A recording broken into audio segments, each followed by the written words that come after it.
Hi, and welcome. Welcome to the Entrepreneur's Journey, where we interview real entrepreneurs with real stories to learn more about what owning a business is really like. Today, we're going to be talking to Jack Gilchrist with Gilchrist Aviation to find out more about what his road looks like and how he's gotten where he is today. Jack is a founding director and shareholder of Gilchrist Aviation Law and heads the firm's practice as special FAA and International Registry counsel.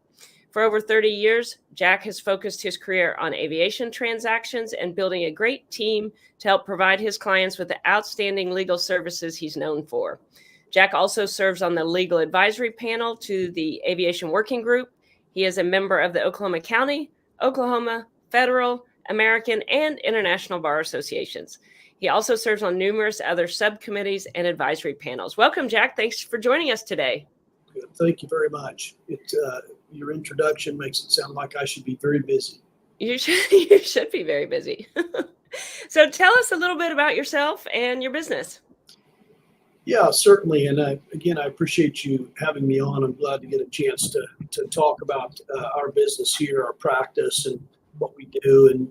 And more than that, it's really fun to talk about how what we have here in the way of a business has come together, because it's not by chance in that sense. I think there's a lot of effort that goes into it and that kind of thing. But yeah, I've been practicing law for over 30 years, 33 years now, I think it is.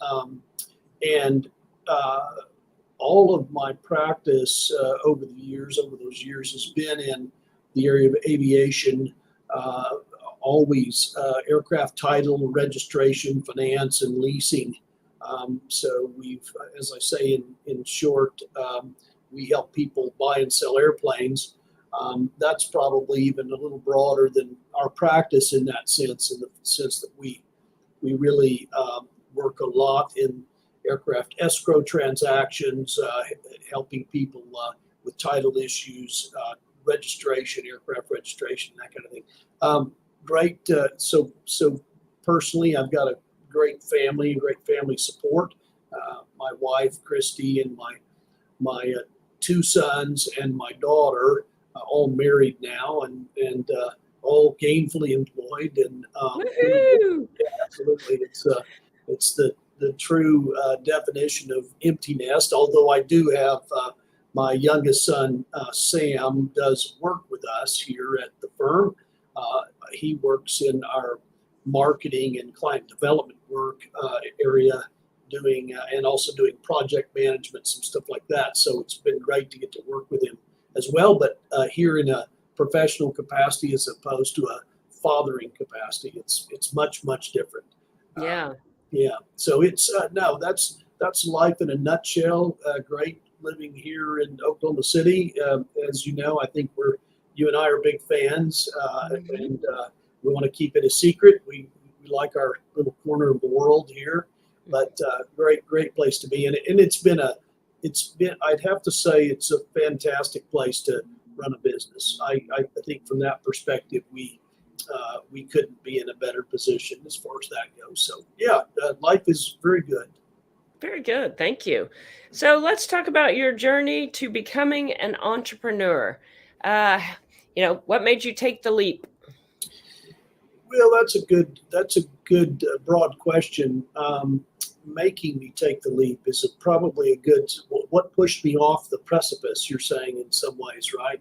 Right. Some people choose to become an entrepreneur. Some people dream of that, and some people get forced into it. I kind of got forced into it when my family fired me. So how did you? Your family, and I don't think that's really true. But I think, in my case, I would say that I started practice in my area of law, again, right out of law school with really what was a sole practitioner, a guy named Bill Boston, a great practicing attorney, again, only in the area of aviation transactional law, and joined his practice back in 1989. I would say that I never had in law school the idea that I wanted to practice on my own, or set up my own practice, or start my own practice, or make a way for my own practice. I really had seen myself, and really still do see myself as a manager,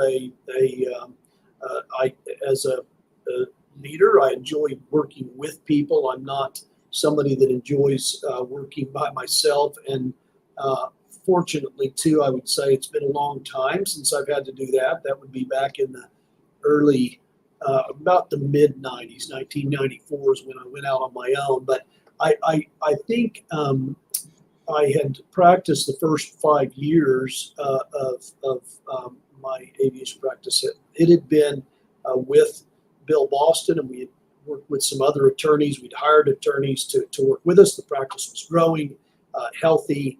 I felt like we were doing a lot of good things, and I think probably, yeah, the big change I think there was when Bill took on his son as a lawyer, and I think, to say it fairly, he began then to get a glimpse of what he might like in that world, and really sort of passing the practice over to his son at some point. And he made that was very clear in the process, and that didn't seem to make sense for me. His son was a lot younger than I was, and so that didn't make sense for me. And so I really began to look at what else I would enjoy doing in the practice of law, and looked at a number of opportunities, and had some opportunities, but really decided that I enjoyed the practice of aviation law. My options at the time were to go into big law firms, and here in Oklahoma City, practicing in the same area. And I wasn't really ready to do that either. Never really had an interest in practicing in the big law firm atmosphere. So it's really kind of the last tool in the drawer, basically. Was the last option was, let's set up my own practice, basically. And so I'm giving a long answer to what should be an easy question, but at the time I had and still have a good friend, Ed DeBee, and Ed was in practice at the time. It wasn't a solo practice, small practice, transactional work here in the Oklahoma City area. I joined Ed's group in an of counsel capacity. So I brought my aviation practice there, started it there, my sort of solo practice, where we could share office space, share sort of a receptionist and that sort of thing. And truly, I think, you look for, I personally, my approach to those big decisions like that are to really seek guidance from God, and in prayer, and a lot of that, and certainly from my wife, and the two of us together talking about that stuff, and things worked out smoothly. We both had great peace about the start of a practice, and we had no idea at the time that we would have clients, or we'd have to be making new clients, or whatever might come about. But we fortunately began to get clients pretty quickly, and aviation clients. Although at the time when I started, I was ready to do pretty much anything. I recall doing some stuff, here and there, only a handful of things. Fortunately, stuff like I remember doing a name change for a lady and going to court. And I remember about that time too, trying to do some aviation transactions, and I realized very quickly that a courtroom practice and an aviation practice just don't mix. They're really not compatible, based on dockets and the requirement to be in court or taking depositions or whatever might be necessary.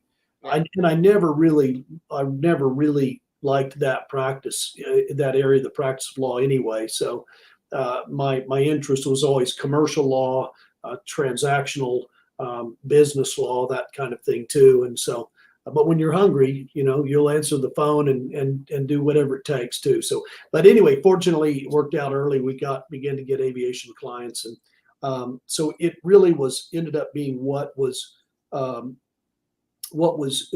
best course for me. And of course, now looking back, I would say, yeah, I would do all of that again the same way. I think in that sense too. So hopefully that helps give some insight. Yeah, no, that's great. I mean, you talked about it being long, but this is your story, right? And it's not always a direct path.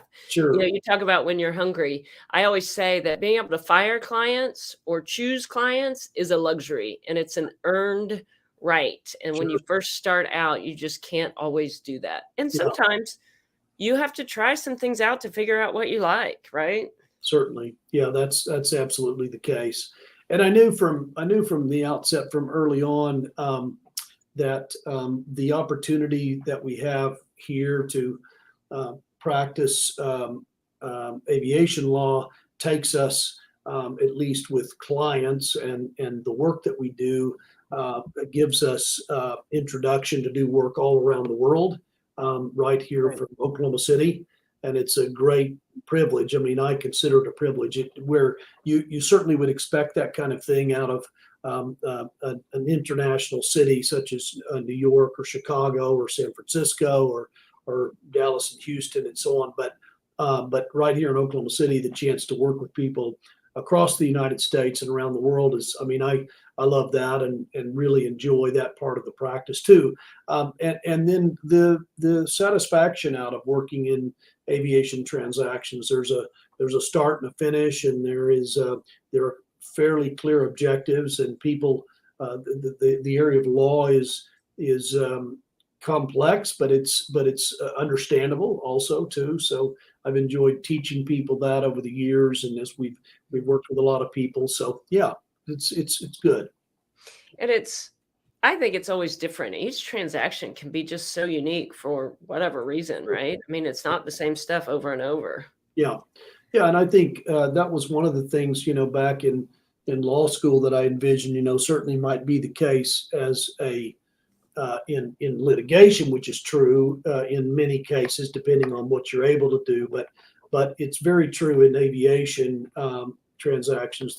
They all have their own problems. We do everything from new deliveries from aircraft manufacturers to old aircraft and antique aircraft to retired military aircraft and helicopters and the whole world. And every, like you said, every one of them is a different, has different issues and has different challenges and that kind of thing too. So yeah, it's very satisfying in that regard too. Yeah, absolutely. Well, and you're talking about the airframe itself. I mean, just the title issues can be fairly unique. Yeah. Oh yeah, absolutely. Yeah, absolutely. That's the case. Yeah.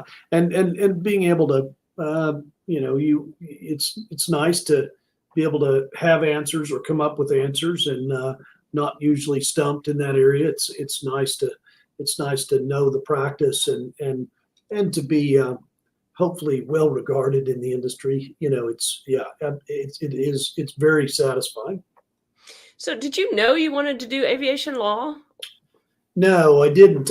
In law school, I had several places. I had the privilege of interning at different firms and had no real idea of this practice in the Oklahoma City area surrounding the Federal Aviation Administration, the aircraft registry here in Oklahoma City. So I really wasn't aware of that until I had that first interview chance to meet with Bill Boston and to talk about his practice, and was intrigued by it. Also, no, I didn't. I never had any particular attraction to aviation or airplanes or anything like that. I'm not a pilot. People ask that a lot. I'm quite sure I know quite a bit more than your average person about an airplane, but I would not be the one you'd want to pick to fly the airplane if that was your last choice, even. So, but no, I really didn't have an idea that this practice existed here in Oklahoma City. Yeah, I'm amazed at, as I talk to people about what I do or the industry I'm in, so many people don't know that the FAA is located in Oklahoma City. Even people here, people around the world, the concept of a central registry, it's just people don't know, even here in Oklahoma. I have even today. I mean, I know a lot of lawyers in town, and we meet at the bar, right, or whatever. No, but a lot of lawyers in town that don't know that this practice exists. They don't know a lot about the FAA, if anything, other than they know here in Oklahoma City that we do. Oklahoma City, the FAA campus, Mike Monroney Aeronautical Center does air traffic control training, training and renewed training and continuing education stuff, and then airman records they maintained. Some people don't know that. They mostly know air traffic control, that they do that. But they do a lot of that, a lot more than that. But then too, the aircraft records, the aircraft registry maintains the records. So a lot of people don't know that. It's interesting to reveal that to people, and because people are curious, why are all these aviation firms in Oklahoma City? And so the Mike Monroney Aeronautical Center is the reason, really, Yeah. like the aircraft registry. But yeah, very interesting. Yeah, it really is interesting. So tell me about well, I liked when we kind of talked offline, your philosophy on teamwork, which I think can be unique to the legal community, that attorneys can be protective of their clients and kind of want to do it alone. You do, like you mentioned, have the solopreneurs, but you're big on teamwork. So talk to me about teamwork and your philosophies around that in your firm. Yeah, good.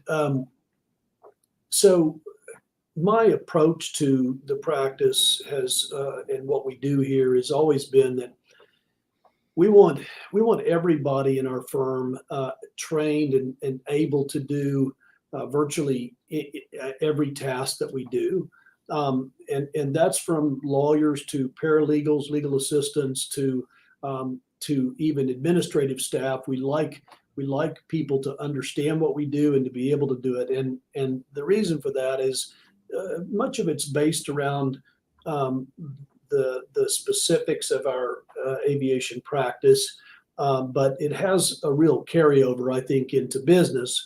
And that is because I think that people being able to move around within our company here to assist others with transactions, or to go and offer assistance, right, or to request assistance even yet too, so that nobody in our firm would say that's my job. I do that day in and day out. That's my role. Certainly, broadly speaking, we do have teams. We do have people that work in our fractional aviation work. We have people that work in our manufacturer work. We represent Honda Jet and some others, and we've got a group that works on that work, that kind of thing. But what we've tried to do, and my philosophy is that we want everybody to be able to step in to help out and to do things virtually the same way as everyone else, because that way they don't have to relearn the way things are done, and they don't have to they really can't say that's I'm going home for the day, I can't help her anymore. That really everybody's able to work together. So you have to first equip people to do other jobs, right? Cross training is the common term, I think, but really for us it is a matter of everybody being able to do virtually every task that we perform. But what that does then for us is it makes, I think, our staff, and that including attorneys and paralegals and everybody involved, it helps us to for people to say, I can help, I can step in, I can look at you and say, hey, it looks like this is a tough day, or you're stuck at home with a car that's not running or whatever, somebody can step in and step up and carry the ball, so to speak, or carry it from there. Which in at the end of the day, that can only happen if people have the sort of a team attitude about what we do and how we do it. That is looking at the end product and being proud of the fact that the firm is doing the kind of work that we do. We have for years, decades now, actually used a training curriculum called Character Core. I think it's called now. It used to be called Character First, but Yeah. We train on character across the board here. We try to do that on a regular basis, but not only training on character, and I have a point here, but not only training on character, but also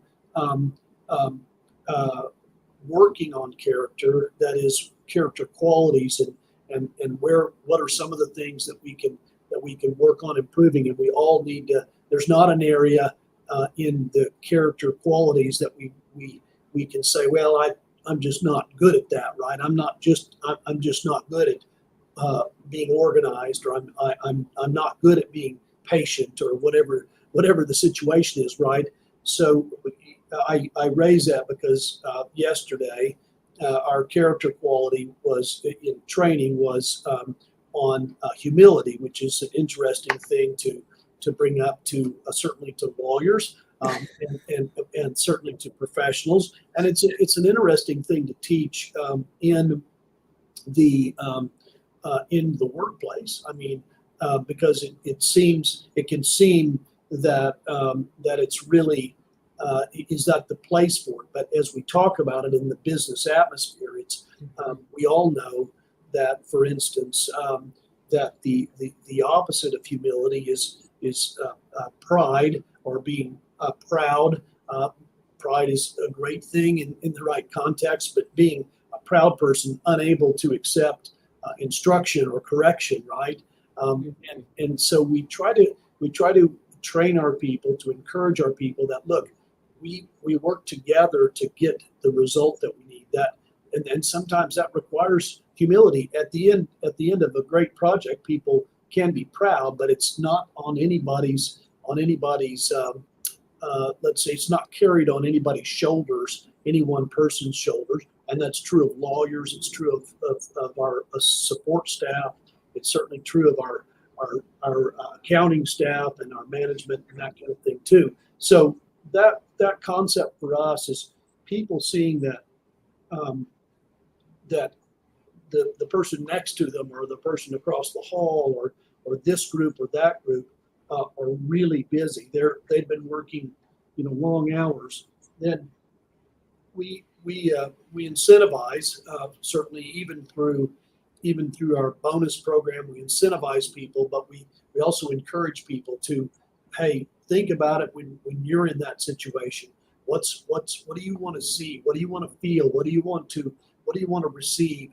Well, you want to receive at least sympathy, right? At least recognition that this is tough, man. I really, you tell me, I'm ready to help out, however I can help out, or that kind of thing. And I think that then even as well spills over into, in some ways, it spills into our private lives. We don't try to get too personal with people, but personal enough that we know when people are facing challenges at home or elsewhere with their family or extended family. And I think it ends up making people feel much more as a part of a team. And they feel, hopefully, I can't speak, I'm at the head, so I can't speak for each individual, but I believe that it makes them feel like they're part of something big and bigger. And also it's that I think they feel like they're contributing to that. Again, people trained, cross-trained, able to step in and out. The way we keep our files and we organize our transactional files, people are able to, we save things all the same. The documents are named similarly, and you can find it now these days it's all electronic files. We were talking about that before we started up. this, I do have a lot of paper on my desk, but everything else is almost everybody else in the office is able to handle electronic files, but they know if they open up a client file, they know where everything's going to be found. Where do I go to find this? And I learned that early on with gratitude to Bill Boston. That's the way he practiced, and he did a great job at it. You back in the day, I used to keep one in my desk, but we had a form of keeping files that I carried over that is into my practice, that is colored folders like this, tab folders that every color had a meaning and what was in it and that kind of thing. And every file you'd open up would have these colored folders in it, and everybody knew I could get that client file, open it up, go to the file, and know right where things were. And that helped people again to say, I can jump in and help out, right? I think that's helpful. So the concept is, the concept is useful elsewhere too. It is, how do we, if all I do all day is put part A to part B, and the guy next to me puts part C and D together or something like that, if I don't know how to do that, I can't really help him. Right. If I know how to do it, first of all, it makes my day much more interesting. And then second of all, I can help him or her if they get behind. And the inverse is true as well. And then if I know how to do F and G, to do those parts too, it's, again, my day is much more interesting. I can step in and they're falling behind, or somebody's out sick, or whatever the case is. So anyway, I think hopefully I answered your question in there someplace. Yeah, I mean, you went beyond team to one of my passions, which is process, and that's what you're talking about. And Yeah. I think process is so key. We're really still, I have a virtual team, right? And so process, procedure, file storing, systems is so key for people to be able to share. I mean, you're doing it locally in a in-person environment, and that's great. I'm a huge fan of process procedures, and I just think businesses run better. They're more profitable. They're more successful. They deliver better client service, and it goes to people and processes and hiring. So back to character first. I didn't know they'd changed the name, but that was developed here in Oklahoma. It was. And so you talked about the HOT committee, hiring, onboarding, and training. Do you bring that character core system into your hiring as well? We do, yeah. And I learned years ago that that you can hire people based on education, and you can hire people based on experience. You can hire people based on their economic needs, right? Because you have a position to fill, and you only have so much money to dedicated to fill that position, or you would like to fill the position for as little of money as you can, or whatever you have those guidelines and those parameters, and all of those things weigh into that decision-making process. And then there is the process of interviewing, and even as you go through resumes and supporting information and that kind of thing, you begin to get a feeling for somebody, and you may be particularly good at that, or you may struggle with that, or whatever the case is. But it's really, but I think at the end of the day, we learned early on that identifying character qualities that are valuable in the role that we're trying to fill. There may be some specific character qualities certainly that are important. For instance, somebody who is hospitable would be somebody that's you need somebody that has sort of the a strong character quality of hospitality, that answers the phones, or that greets customers or people that come in, and that kind of thing, or even people that they talk to on the phone. We've all been in that office or that retail store where they have the wrong person up front. It could be a restaurant or fast food or whatever, and you could tell them quickly this is the wrong person to have up front, because they don't really want to help. But those are character qualities, actually. And you could look at somebody's the way to think about that is you could look at somebody's resume. And certainly they may have been in roles where they're required to have certain character qualities, and that's helpful. But you might never know whether they sound like they don't have a good attitude or whatever, as using our example of hospitality again, that they really, that would not be the right role for them. Now there may be a good role for them, certainly could be, but you once you realize, you identify those character qualities that are first of all crucial for the position that you're trying to hire for. So that is part of the hiring process. Then also too, I would say that there are character qualities, and I'll give you one here in a minute, but there are character qualities that are really crucial to your environment, the environment of your organization or your office or your firm or whatever your situation is, and those character qualities are vital in some roles. For instance, maybe even organization is not key, or accuracy, or whatever, detail oriented. That sort of thing may or may not be, but there certainly may be people who show deference, for instance, that people don't they will recognize the value of another person's work in their life, right? That kind of thing. That's a character quality that you can't write down on paper, but that those core character qualities really make up. They can either make or break, in some cases, the atmosphere of your company.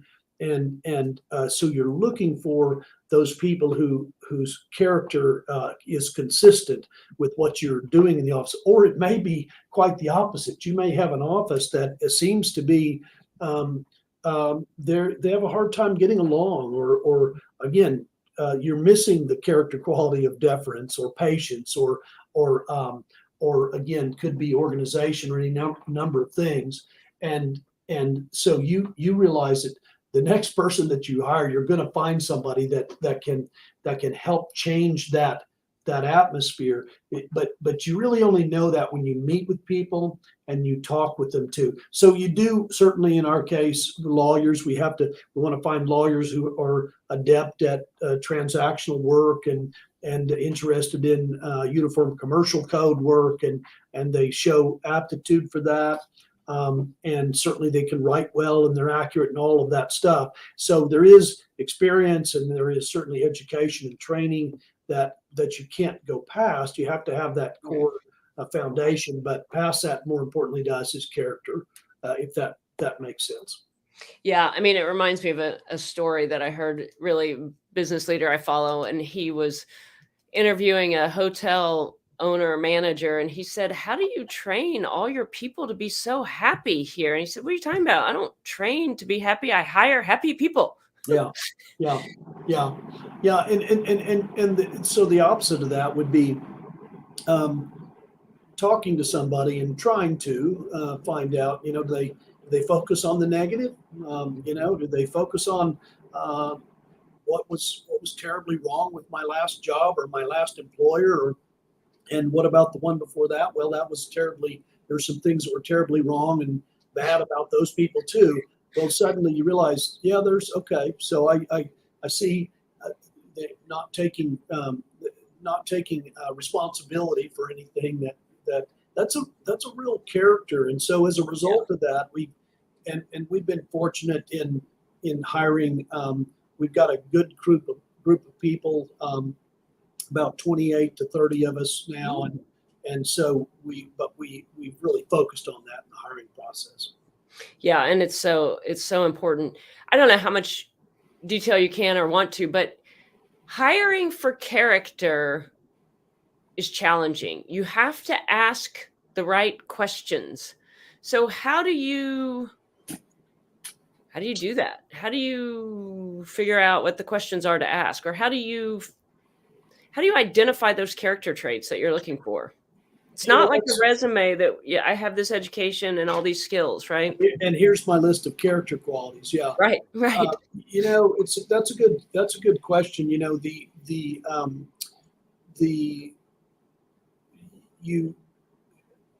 and you can't always, would that you could spend, you know, a lot of time with with any candidate, and in some cases we will do that if we're hiring somebody to, for instance, fill an attorney position. I don't like to. Nobody likes to hire people and try them out and then sort of discard them. I don't mean that sounds harsh, but I don't. I want a change to be good for the person who's coming to us, and even people that go from us, from here to someplace else. My interest is in the person themselves. Certainly our organization too, because I'm also interested in everybody else that works here in the firm and that kind of thing. But so the more time certainly that you can spend talking to people, I think it's helpful. And identifying for your organization, first of all, what are key qualities that either make your organization, in our case, make our organization a good place to work.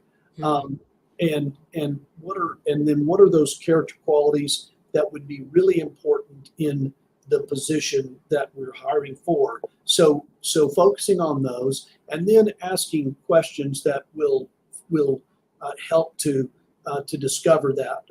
For instance, again, talking about the idea of tell me about your last work. What did you like about it? What if you were choosing something that you don't like about it? What would that be? And then if there's a reason for leaving, tell me what are you looking to go into? What do you want in your next position? What's best? What's perfect for you? That kind of thing. And people tell you, about themselves. And now then again too. I would say we don't get it right all the time either. Then our responsibility is to train on character. So look, I have lots of character qualities that I need a lot of work on, right? And maybe others that come more easily to me, but in that, but all the while, my responsibility is to work on those that I'm not good at, because unless I happen to disagree with one of them. But it's kind of hard to, in my view, it's kind of hard to disagree with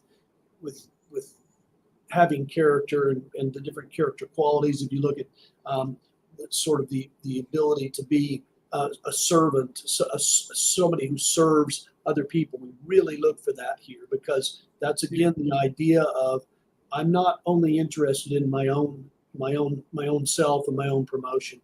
I want to help you do well. I want to help others do well. I want to help. I try to lead that way, and as a result, then I expect others in the firm to act that way too. And if we have to have a discussion along the way, and we do from time to time. Hey, you're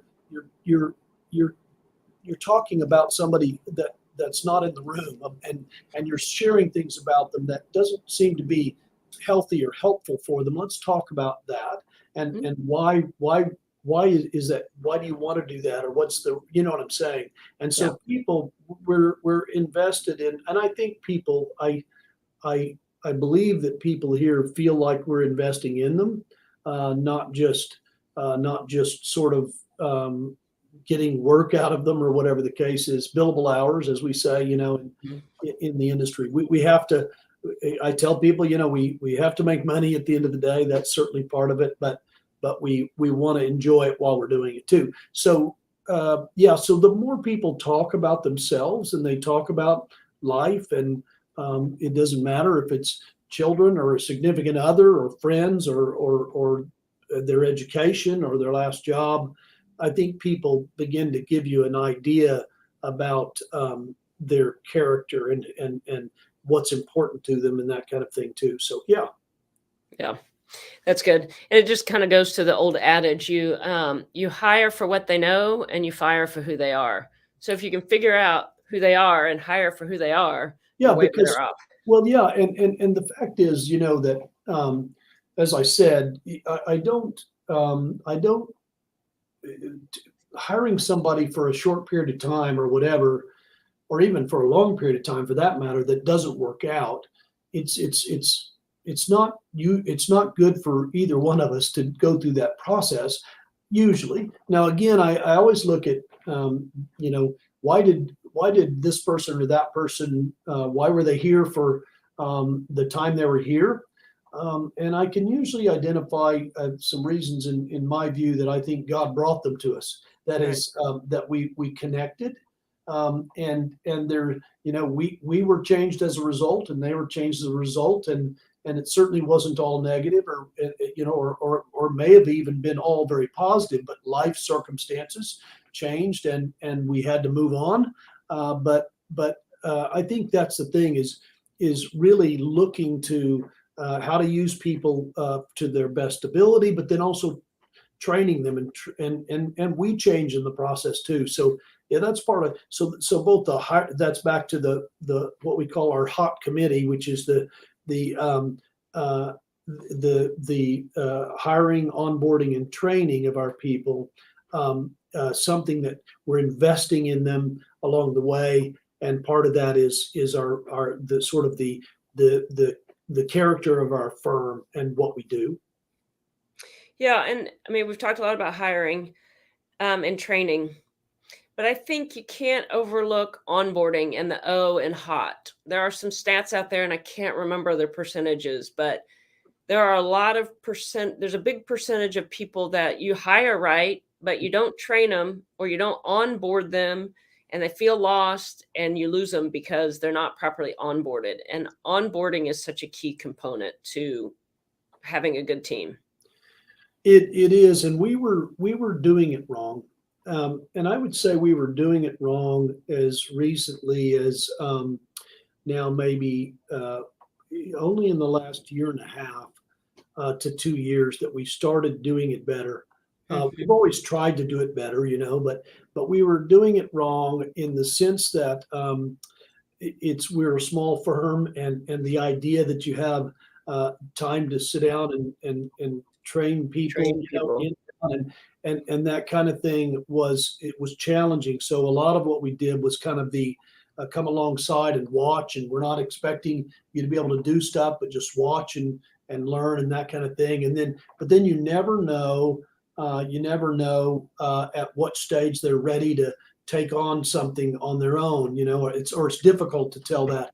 But in the process of hiring, onboarding, and training, the onboarding, it means you've got somebody else that literally and that both sort of emotionally and professionally and physically right there to sit next to you and to help and say, hey, let's spend some more time training on this or that. And that person is, we don't have anybody that we can just say, hey, you're going to do that. We have people that are busy doing other things. We're not big enough to do it that way. So what we do is we team people up, and we've just really focused on that in the last 2 years.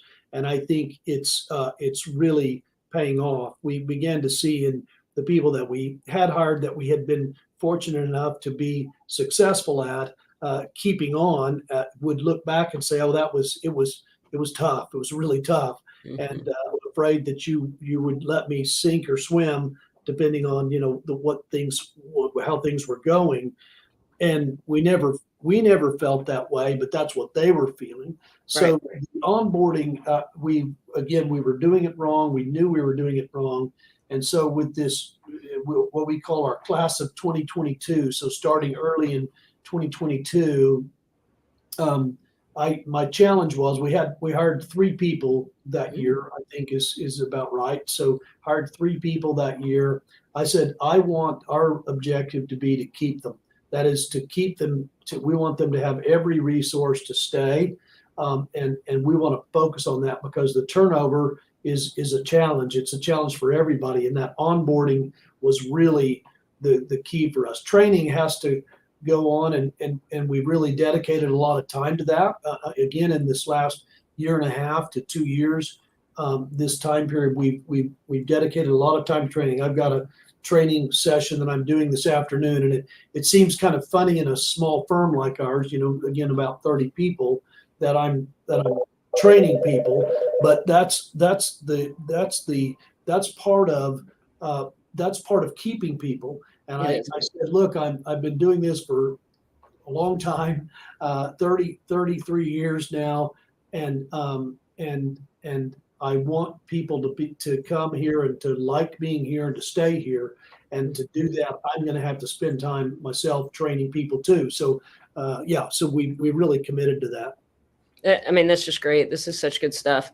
So, and it takes, and I think, I'm sure when you're on billable hours, you have to set that aside. My experience working with attorneys, I have a long relationship, I'm sure you know, if it's not billable hours, they don't want to focus on it. So it's commendable that you have taken that time to do that, because it's so necessary and it's so helpful. Yeah, and what one of the things we did to do that was we do bonus people here based on it's not billable hours. It's hours billed to client matters, but we included that with in that sort of bonus program. We built into that bonusing people based on training.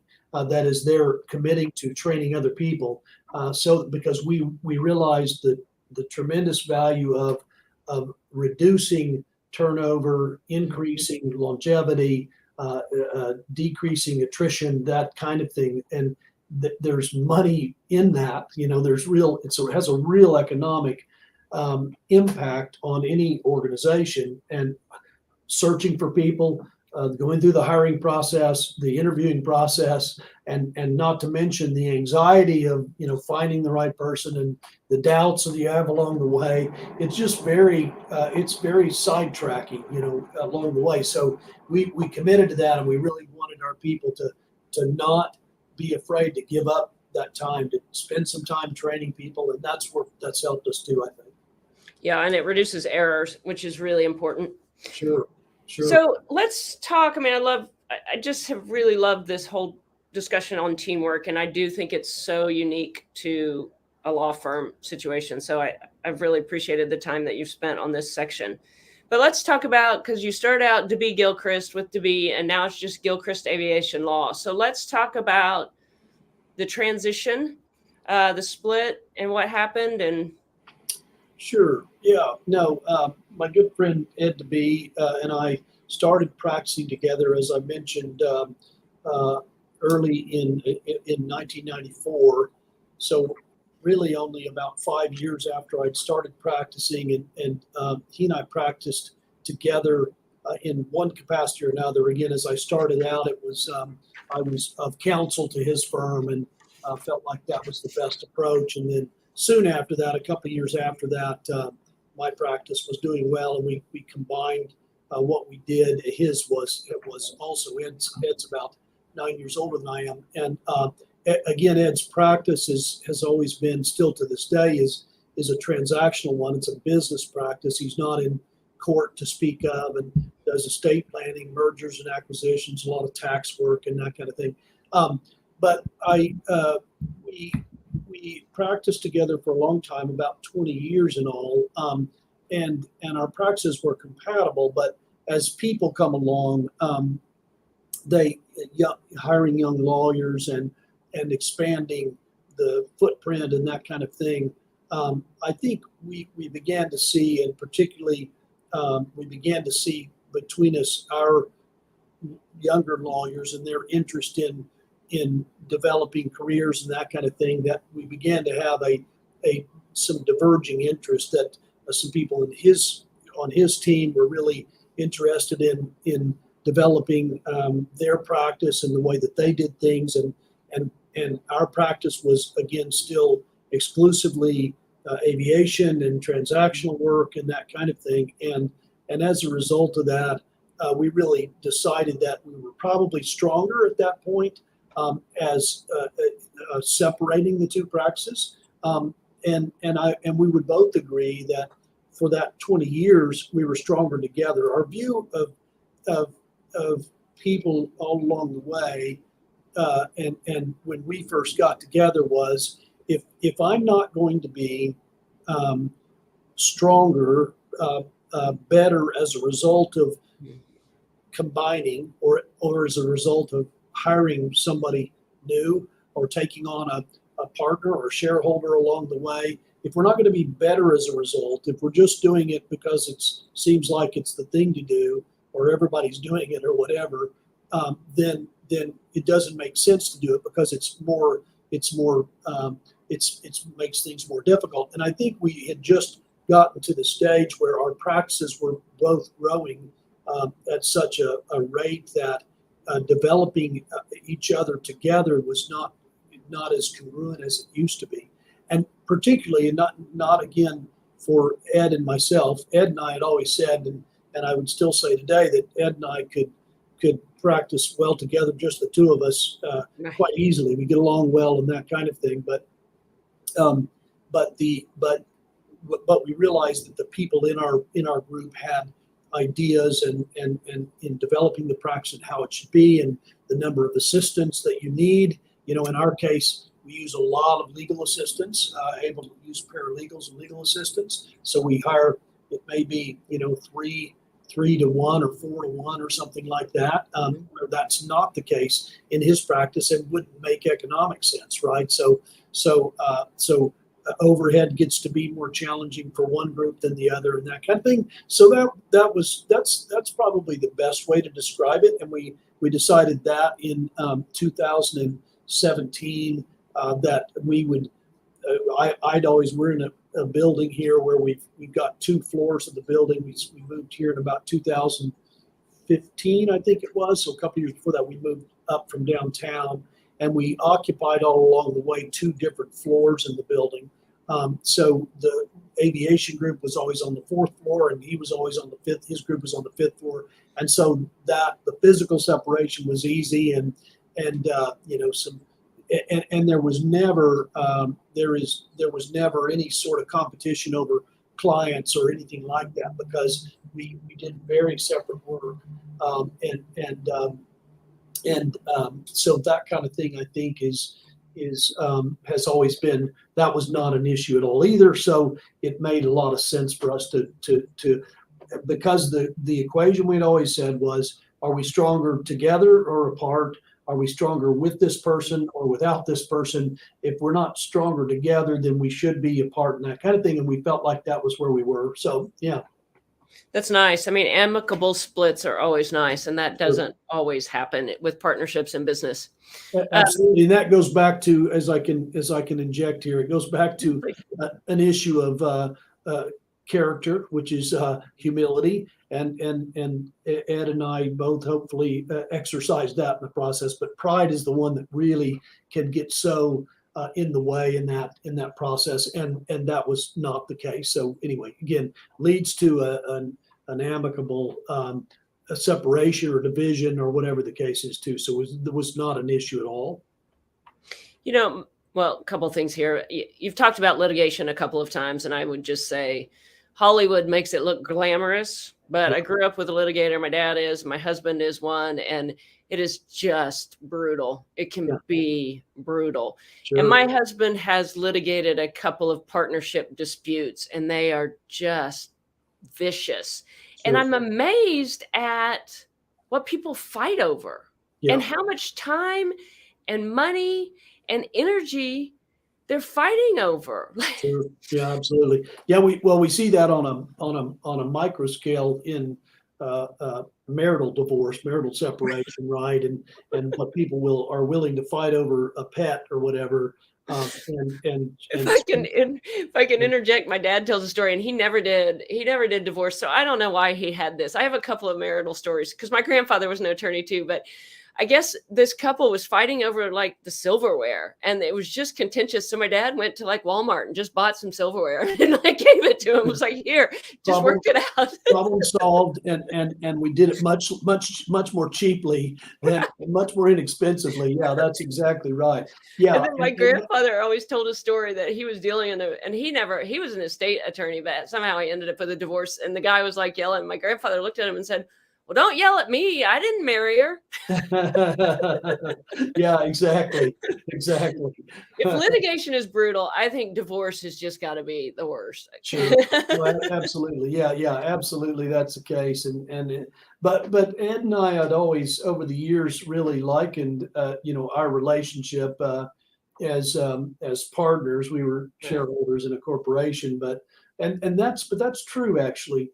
I really feel like that's something that you should focus on, is who are you going to be shareholders with? If you talk about if you talk about a need for good character or character qualities, if you're going to get married to somebody in business, then the result of that is it should be a stronger union, the two of you together, than it would be separate, or you're better off doing things separately. I think that's that same concept we always carried over into our practices, is by adding this new lawyer, are we better off adding them, and as a whole, are we going to be stronger as a result of that fact, or should we just be doing office sharing kind of a thing, right? And because it's much less complicated when that's the case. Yeah. It's easier to fire somebody than have a bad, ugly partnership split. I mean, it's a good point where you're getting to, really, is you should spend as much time interviewing and understanding anybody you're looking at partnering with than, you should put as much energy into partnering as you do into hiring. Yeah, I agree with that. So this has been really fantastic. I have a couple of final questions. To what do you most credit your success? Oh, good. That's a good question. I like the question myself. I mean, there are a lot of things that I could focus on, I would suggest that I would be remiss in focusing on many things in the success of what we've done. And I would say that we have experienced a great deal of success, which has to do with everything from who we're able to represent. And I tell the story about, how we got to represent Southwest Airlines, one of our very earliest clients. We set up client numbers in numerical succession, and we started with 5,000. Those were our numbers. And 5,003 is my client number for Southwest Airlines, and they're still with us today.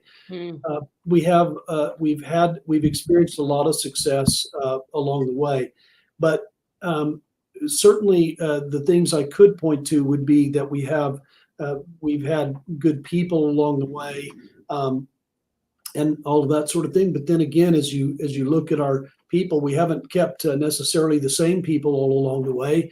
I would like to think that a part of our success story is all of the people that we've touched in that way, that have been a part of our team over the years, and their names are flooding through my mind right now with gratitude too, because again, people give a piece of their lives to do what you're doing.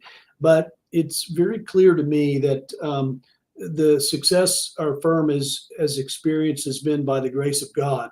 And I mean that very spiritually and very literally, because of the fact that I can point to the very succession of some of clients from one to the next that don't come to us for anything based on personality, or they might explain it that way, but the fact is I can draw a line between many of our clients and how they got here, and I just have to say that it's by the grace of God, because we focus on certainly that here in that sense, and our desire is that people realize that we need help along the way, and God's been good to us.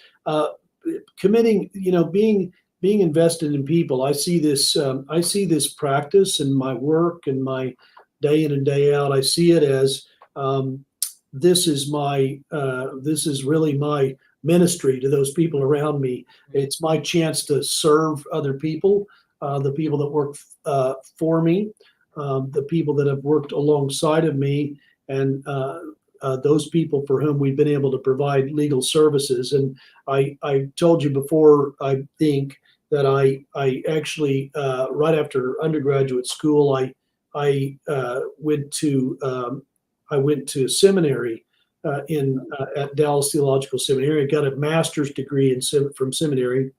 I don't think I knew that.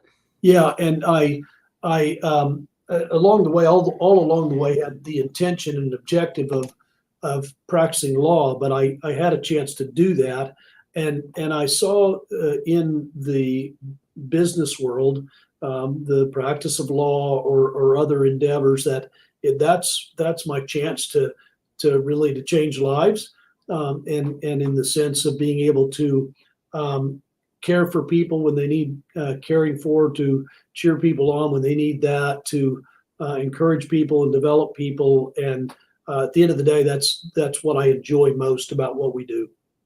I love that. And lastly, if you could give advice to entrepreneurs or people thinking of taking the leap of faith, what would you tell them?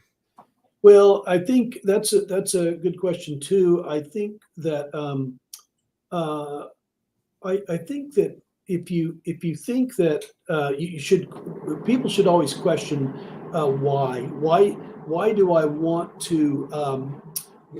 I want to do my own thing? Why do I want to be an entrepreneur? Entrepreneurial spirit being to build, to set out, to develop, to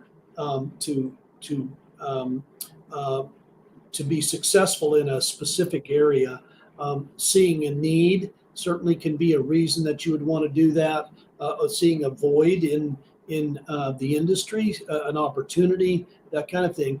But I think people ask me from time to time, what's it like to, what made you want to practice, set up a solo practice, basically, right? And I think that people should consider, is there a way to do what I want to do in partnership alongside somebody else, or does it make sense to certainly to buy into an ongoing business or whatever the case is? But I think the key question is, what do you want to get out of it? Is because you're tired of working for somebody else? Well, ultimately, we're all working for somebody, That's right. And what you're working for in when you become an entrepreneur is, if you hire anybody, if you can do it by yourself, that's great. But most people can't. If you're going to build something, you're going to be hiring other people, and essentially you're working for them. I mean, that's just the truth. Even as an entrepreneur, although you get to call the shots, if you don't work for your employees, for instance, in making them happy and making it a satisfying place to work, like we talked about, then you're not going to keep them very long. And then you're in this constant, as we talked about, change and turnover process. So I think that's it.